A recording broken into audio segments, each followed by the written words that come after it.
Preparándonos para la tormenta. La raza humana se sigue precipitando en crisis. La situación mundial sigue deteriorándose y los nubarrones de la guerra se ciernen sobre nosotros mientras temblamos una vez más al borde del desastre. Un importante editorial presentó la pregunta: ¿qué debemos hacer para ser salvos? Y esa fue casi la misma pregunta que el carcelero de Filipos le hizo al apóstol Pablo. El autor de este editorial no tenía idea y no pudo encontrar una respuesta a tan importante pregunta.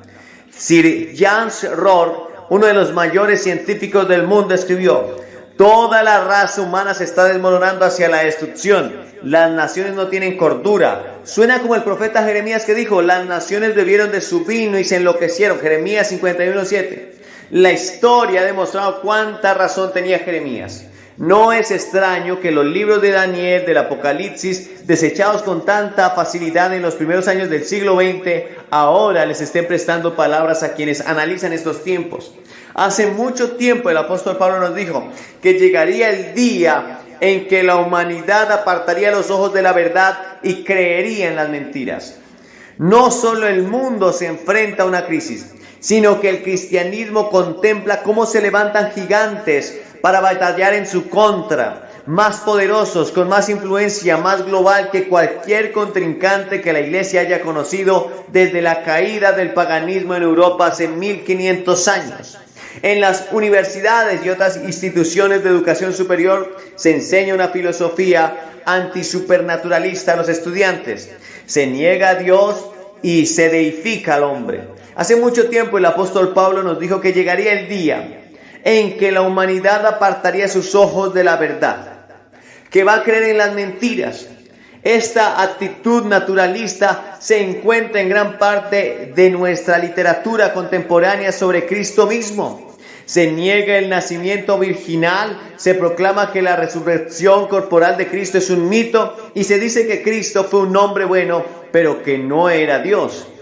Un comentarista de televisión me preguntó si podía demostrar que Jesús era Dios. Le contesté: si Jesús no era Dios, entonces fue el mayor mentiroso y el hombre más inmoral que ha conocido el mundo. Jesucristo afirmó ser Dios. Ningún hombre bueno engañaría deliberadamente a la gente. Ningún hombre bueno mentiría deliberadamente. O bien Jesucristo era todo lo que decía ser, o fue uno de los hombres más engañosos que el mundo ha conocido. Los filósofos naturalistas se refirieron a los milagros de la Biblia como magia milagrosa y absurdos opresivos. Intentan destruir el fundamento mismo del cristianismo, la fe en Cristo como Hijo de Dios. Sus filosofías son la causa básica del deterioro moral en todo el mundo occidental. Si no existe un Dios trascendente que se interese por los asuntos de los hombres, entonces no hay ley moral. Y cada persona tiene derecho a hacer lo que le plazca. Hemos sembrado al viento y ahora estamos cosechando un torbellino de engaños, mentiras, deshonestidad e inmoralidad, a una escala que no se ha conocido en la historia de esta nación. Un segundo gigante que se enfrenta hoy a la iglesia cristiana es el comunismo.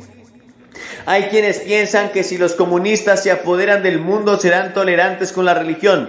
Esto es un engaño. Cuando los comunistas ya no tengan que preocuparse por la opinión mundial, harán todo lo que esté en sus manos para destruir toda religión. Si esto ocurre, toda libertad religiosa habrá desaparecido. Así la iglesia se enfrenta a una de las religiones antidios más agresivas que el mundo ha conocido. En tercer lugar, la iglesia también se enfrenta a un caballo de Troya desde dentro. Por un lado, hay un fariseísmo ortodoxo que se atiene estrictamente a la letra de la ley, pero que conoce poco del espíritu del amor o las gracias cristianas que pertenecen a una vida llena del Espíritu Santo. Están ocupados peleando y discutiendo sobre puntos pequeños y no esenciales. Tienen poco amor por las almas de los perdidos y poco interés en la miseria de sus compañeros creyentes. Han omitido la conciencia social que era típica de Wesley, de Whitefield. Están tan ocupados defendiendo la fe que tienen poco tiempo para ganar almas. Por otra parte están los saduceos que niegan las doctrinas esenciales del cristianismo. Niegan que el único camino de la salvación sea la cruz de Cristo. Niegan que la sangre de Jesucristo haya sido derramada por los pecados de las personas o que tenga algún poder para salvar almas. Niegan las doctrinas históricas de la iglesia. Tienen una filosofía humanista que se diferencia poco de las normas éticas del budismo. Han negado el carácter milagroso de las escrituras y han rechazado abiertamente los fundamentos de la verdadera fe cristiana.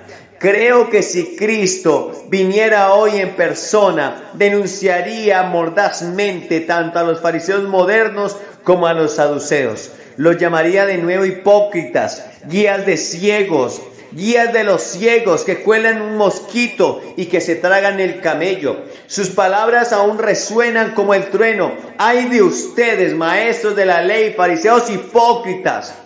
Que limpian el exterior del vaso y del plato, pero por dentro están llenos de robo, de desenfreno. Fariseo ciego, limpia primero lo del vaso que está dentro y luego quedará limpio también por fuera. Eso es lo que dice Mateo 23, del verso 25 al 26.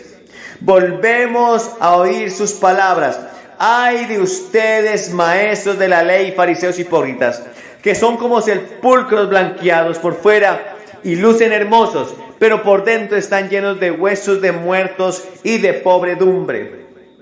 Las luchas y la división causadas en la iglesia cristiana tanto por los fariseos como por los saduceos se han convertido en un hedor en las narices de Dios y han contristado al Espíritu de Dios hasta el punto que el verdadero avivamiento es imposible a menos que los cristianos confiesen sus pecados y se entreguen a Dios con un nuevo espíritu de amor.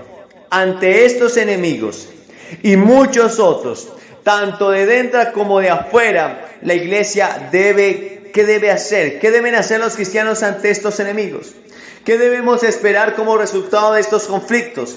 Ciertamente en el horizonte se vislumbran batallas mayores, ya que Satanás, al darse cuenta que su tiempo está llegando a su fin, hace todo lo posible a fin de destruir el testimonio efectivo de la iglesia. En primer lugar, se nos dice que nos mantengamos firmes en las Escrituras. El apóstol Pablo al final de su carta a los Efesios tiene exactamente las palabras adecuadas para los asediados soldados de Cristo. Después de enumerar los poderes malignos que se enfilan contra nosotros, ordena inmediatamente en el nombre del Señor. Por lo tanto, pónganse toda la armadura de Dios para que cuando llegue el día malo puedan resistir ante las acechanzas del enemigo con firmeza. Efesios 6:13. Los eruditos que estudian griego antiguo nos recuerdan que esta frase, el día malo, se refiere a una hora concreta en la que el mal se manifestará de forma inusual en el pensamiento y la actividad y los afanes de la humanidad. En segundo lugar, debemos examinar los fundamentos de nuestra fe y conocer mejor la roca permanente e inconmovible de la verdad histórica sobre la que descansa nuestra fe y nuestra esperanza. Debemos aprender a estudiar y dirigir los grandes hechos de nuestra fe en el hecho supremo de que Dios estaba en Cristo reconciliando al mundo consigo mismo. Desde la encarnación hasta la gloriosa resurrección, una y otra vez los escritores del Nuevo Testamento exponen poderosas verdades que podemos conocer con certeza. No debemos adivinar sobre este asunto de la vida y la muerte. No se espera que demos un salto en la oscuridad. ¿Qué debemos saber? Dice la Biblia, como dijo Juan al final de su primera epístola. Sabemos que somos hijos de Dios. En la misma epístola leemos: les escribo estas cosas a ustedes que creen en el nombre del Hijo de Dios para que sepan que tienen vida eterna en Él. 1 Juan 5:13. Mi mujer y yo sentimos que nuestros hijos tal vez serán llamados a soportar persecuciones y dificultades a una escala nunca antes vista por los cristianos en la historia de los Estados Unidos. Por lo tanto, les instamos a que memoricen las Escrituras tanto como sea posible, pues se ha demostrado que quienes han memorizado grandes porciones de las Escrituras han podido resistir al adoctrinamiento del mundo. En tercer lugar, los cristianos debemos recordar que la palabra de Dios predijo precisamente un momento como este. Ningún otro libro del mundo pronuncia una profecía tan precisa como la Biblia. Ni Platón, ni Aristóteles, ni Cicerón, ni Plutarco, ni ninguno de los antiguos hablaron de un día como este en el que veríamos un tumulto y una agitación de las condiciones mundiales. Con voz profética Jesús predijo en Mateo 24 y Lucas 21 días como estos. Dijo: ustedes oirán de guerras y rumores de guerras, pero procuren no alarmarse. Es necesario que esto suceda, pero todavía no será el final. Se levantará nación contra nación y reino contra reino, y habrá terremotos por todas partes. Luego advirtió a los cristianos: entonces los entregarán a ustedes para que sean perseguidos y los maten, y los odiarán todas las naciones por causa de mi nombre. Mateo 24:9. Y también advirtió seguramente que como la iniquidad abundará, el amor de muchos se enfriará. Pero luego advirtió: tengan cuidado, no sea que se les endurezca el corazón por el vicio, la embriaguez y las preocupaciones de esta vida. De otra manera, aquel día caerá de improviso sobre ustedes, pues vendrá como una trampa sobre todos los habitantes de la tierra. Estén siempre vigilantes y oren para que puedan escapar de todo lo que está por suceder y presentarse delante del Hijo del Hombre. Los trágicos días en los que vivimos no toman a los cristianos por sorpresa. La razón por la que tantas personas que profesan la religión cristiana están preocupados y se les tuercen las manos y gritan: ¿qué haremos? ¿Qué haremos? Es porque han descuidado el estudio de la Biblia. Han pasado más tiempo viendo el último programa de televisión o leyendo los periódicos que leyendo la Biblia. Han descuidado los servicios espirituales que conducen al crecimiento y la solidaridad en Cristo. Por eso estos acontecimientos que se mueven con gran rapidez les pillan desprevenidos. Si queremos librarnos de la tormenta que se cierne en el horizonte, es necesario que se produzca un movimiento del Espíritu de Dios que provoque un verdadero despertar espiritual. Hoy puedes venir a Cristo y arrepentirte de tus pecados y recibirlo como tu Salvador. Tu vida puede cambiar, tu alma puede salvarse a la eternidad y puede haber un nuevo gozo y una nueva paz en tu vida, una nueva dimensión de la vida hoy. ¿Recibirás a Cristo hoy? ¿Recibirás al Señor hoy? Si has decidido recibir hoy a Jesús y quieres entregar tu corazón a Él, solo repite con nosotros esta oración. Señor Jesús, hoy te acepto y te recibo en mi corazón como mi Señor y Salvador. Me arrepiento de mis pecados. Sé que he pecado contra ti. Sé que he violado la ley moral expresada en los 10 mandamientos. Te pido que me ayudes, que me transformes, que me cambies, porque quiero seguirte en el camino estrecho. Que escribas mi nombre en el libro de la vida. Te lo pido, Señor, entra en mi corazón. Si hiciste esta sencilla oración, creemos que has nacido de nuevo. Queremos saber de tu decisión por Cristo. Sus ojos de la verdad, que va a creer en las mentiras. Esta actitud naturalista se encuentra en gran parte de nuestra literatura contemporánea sobre Cristo mismo. Se niega el nacimiento virginal, se proclama que la resurrección corporal de Cristo es un mito y se dice que Cristo fue un hombre bueno, pero que no era Dios. Un comentarista de televisión me preguntó si podía demostrar que Jesús era Dios. Le contesté: si Jesús no era Dios, entonces fue el mayor mentiroso y el hombre más inmoral que ha conocido el mundo. Jesucristo afirmó ser Dios. Ningún hombre bueno engañaría deliberadamente a la gente. Ningún hombre bueno mentiría deliberadamente. O bien Jesucristo era todo lo que decía ser, o fue uno de los hombres más engañosos que el mundo ha conocido. Los filósofos naturalistas se refirieron a los milagros de la Biblia como magia milagrosa y absurdos opresivos. Intentan destruir el fundamento mismo del cristianismo, la fe en Cristo como Hijo de Dios. Sus filosofías son la causa básica del deterioro moral en todo el mundo occidental. Si no existe un Dios trascendente que se interese por los asuntos de los hombres, entonces no hay ley moral. Y cada persona tiene derecho a hacer lo que le plazca. Hemos sembrado al viento y ahora estamos cosechando un torbellino de engaños, mentiras, deshonestidad e inmoralidad, a una escala que no se ha conocido en la historia de esta nación. Un segundo gigante que se enfrenta hoy a la iglesia cristiana es el comunismo. Hay quienes piensan que si los comunistas se apoderan del mundo serán tolerantes con la religión. Esto es un engaño. Cuando los comunistas ya no tengan que preocuparse por la opinión mundial, harán todo lo que esté en sus manos para destruir toda religión. Si esto ocurre, toda libertad religiosa habrá desaparecido. Así la iglesia se enfrenta a una de las religiones antidios más agresivas que el mundo ha conocido. En tercer lugar, la iglesia también se enfrenta a un caballo de Troya desde dentro.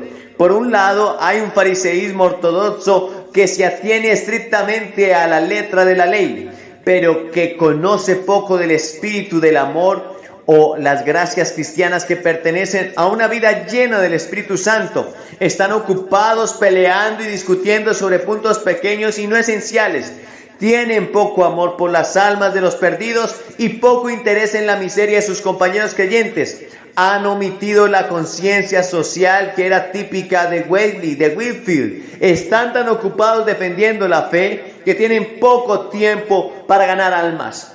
Por otra parte están los saduceos que niegan las doctrinas esenciales del cristianismo. Niegan que el único camino de la salvación sea la cruz de Cristo. Niegan que la sangre de Jesucristo haya sido derramada por los pecados de las personas o que tenga algún poder para salvar almas. Niegan las doctrinas históricas de la iglesia. Tienen una filosofía humanista que se diferencia poco de las normas éticas del budismo. Han negado el carácter milagroso de las escrituras y han rechazado abiertamente los fundamentos de la verdadera fe cristiana. Creo que si Cristo viniera hoy en persona, denunciaría mordazmente tanto a los fariseos modernos como a los saduceos. Los llamaría de nuevo hipócritas, guías de ciegos, guías de los ciegos que cuelan un mosquito y que se tragan el camello. Sus palabras aún resuenan como el trueno. ¡Ay de ustedes, maestros de la ley, fariseos hipócritas! Que limpian el exterior del vaso y del plato, pero por dentro están llenos de robo, de desenfreno. Fariseo ciego, limpia primero lo del vaso que está dentro y luego quedará limpio también por fuera. Eso es lo que dice Mateo 23, del verso 25 al 26. Volvemos a oír sus palabras. Ay de ustedes, maestros de la ley, fariseos hipócritas, que son como sepulcros blanqueados por fuera y lucen hermosos, pero por dentro están llenos de huesos de muertos y de podredumbre. Las luchas y la división causadas en la iglesia cristiana tanto por los fariseos como por los saduceos se han convertido en un hedor en las narices de Dios y han contristado al Espíritu de Dios hasta el punto que el verdadero avivamiento es imposible a menos que los cristianos confiesen sus pecados y se entreguen a Dios con un nuevo espíritu de amor. Ante estos enemigos y muchos otros, tanto de dentro como de afuera, la iglesia ¿qué debe hacer? ¿Qué deben hacer los cristianos ante estos enemigos? ¿Qué debemos esperar como resultado de estos conflictos? Ciertamente en el horizonte se vislumbran batallas mayores, ya que Satanás, al darse cuenta que su tiempo está llegando a su fin, hace todo lo posible a fin de destruir el testimonio efectivo de la iglesia. En primer lugar, se nos dice que nos mantengamos firmes en las Escrituras. El apóstol Pablo al final de su carta a los Efesios tiene exactamente las palabras adecuadas para los asediados soldados de Cristo. Después de enumerar los poderes malignos que se enfilan contra nosotros, ordena inmediatamente en el nombre del Señor. Por lo tanto, pónganse toda la armadura de Dios para que cuando llegue el día malo puedan resistir ante las acechanzas del enemigo con firmeza. Efesios 6:13. Los eruditos que estudian griego antiguo nos recuerdan que esta frase, el día malo, se refiere a una hora concreta en la que el mal se manifestará de forma inusual en el pensamiento y la actividad y los afanes de la humanidad. En segundo lugar, debemos examinar los fundamentos de nuestra fe y conocer mejor la roca permanente e inconmovible de la verdad histórica sobre la que descansa nuestra fe y nuestra esperanza. Debemos aprender a estudiar y dirigir los grandes hechos de nuestra fe en el hecho supremo de que Dios estaba en Cristo reconciliando al mundo consigo mismo. Desde la encarnación hasta la gloriosa resurrección, una y otra vez los escritores del Nuevo Testamento exponen poderosas verdades que podemos conocer con certeza. No debemos adivinar sobre este asunto de la vida y la muerte. No se espera que demos un salto en la oscuridad. ¿Qué debemos saber? Dice la Biblia, como dijo Juan al final de su primera epístola: sabemos que somos hijos de Dios. En la misma epístola leemos: les escribo estas cosas a ustedes que creen en el nombre del Hijo de Dios, para que sepan que tienen vida eterna en él. 1 Juan 5:13. Mi mujer y yo sentimos que nuestros hijos tal vez serán llamados a soportar persecuciones y dificultades a una escala nunca antes vista por los cristianos en la historia de los Estados Unidos. Por lo tanto, les instamos a que memoricen las Escrituras tanto como sea posible, pues se ha demostrado que quienes han memorizado grandes porciones de las Escrituras han podido resistir al adoctrinamiento del mundo. En tercer lugar, los cristianos debemos recordar que la palabra de Dios predicó precisamente un momento como este. Ningún otro libro del mundo pronuncia una profecía tan precisa como la Biblia. Ni Platón, ni Aristóteles, ni Cicerón, ni Plutarco, ni ninguno de los antiguos hablaron de un día como este en el que veríamos un tumulto y una agitación de las condiciones mundiales. Con voz profética Jesús predijo en Mateo 24 y Lucas 21 días como estos. Dijo: ustedes oirán de guerras y rumores de guerras, pero procuren no alarmarse. Es necesario que esto suceda, pero todavía no será el final. Se levantará nación contra nación y reino contra reino, y habrá terremotos por todas partes. Luego advirtió a los cristianos: entonces los entregarán a ustedes para que sean perseguidos y los maten, y los odiarán todas las naciones por causa de mi nombre. Mateo 24:9. Y también advirtió seguramente que, como la iniquidad abundará, el amor de muchos se enfriará. Pero luego advirtió: tengan cuidado, no sea que se les endurezca el corazón por el vicio, la embriaguez y las preocupaciones de esta vida. De otra manera, aquel día caerá de improviso sobre ustedes, pues vendrá como una trampa sobre todos los habitantes de la tierra.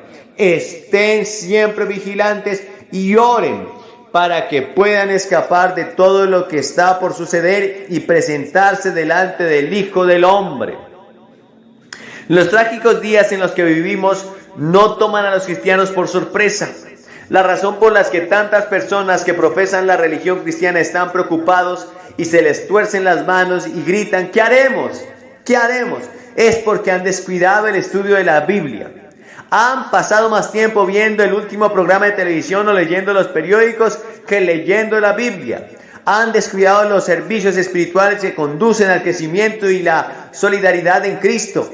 Por eso estos acontecimientos que se mueven